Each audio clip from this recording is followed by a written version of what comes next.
आज का वचन है मेरा चोज़न वन के लिए कि चोज़न वन के लिए परमेश्वर कहते हैं कि जब तक गेहूं का दाना भूमि में फटकर मर नहीं जाता तब तक वह फल नहीं लाता है।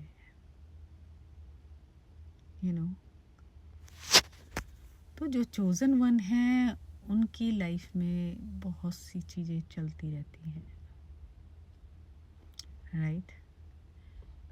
उनकी लाइफ में परेशानियाँ, तकलीफ़ें, बहुत सी टेंशन इस तरीके से आती रहती है। जैसे कि अगर मैं एग्ज़ाम्पल दूँ कि जैसे कुछ सामान है या मान लो कूड़ा है और एक छोटा बैग हमारे पास है, उसको हम भरने की कोशिश कर रहे हैं, लेकिन हम उसको एक जगह से भरते हैं तो वो दूसरी तरफ से निकल जाता है, दूसरी तरफ से भरते हैं दूसरी तरफ से निकल आता है।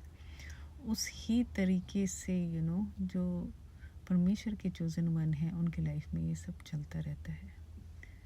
लेकिन वो दिन भी आता है जब सब कुछ सही हो जाता है, तो हमें इंतज़ार करना चाहिए उस दिन का, क्योंकि परमेश्वर का वायदा है कि जब वो जीवन का मुकुट पहनता है जो कि धीरज धर के रखता है और उस दिन का इंतज़ार करता है, उस वक्त का इंतज़ार करता है जब वो पूरी तरीके से परमेश्वर के नज़रों में सिद्ध हो जाता है।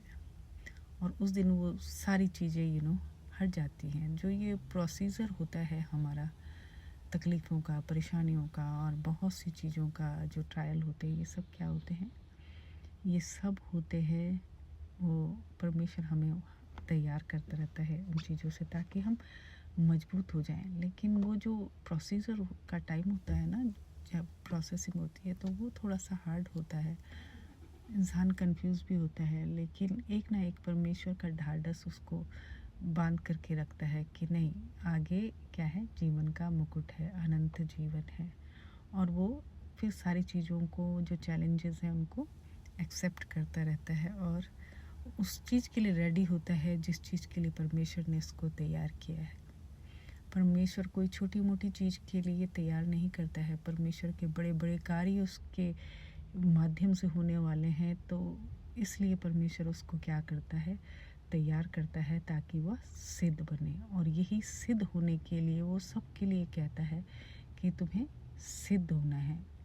सिद्ध से मतलब है कि फिर वो आदमी किसी भी चीज़ से डर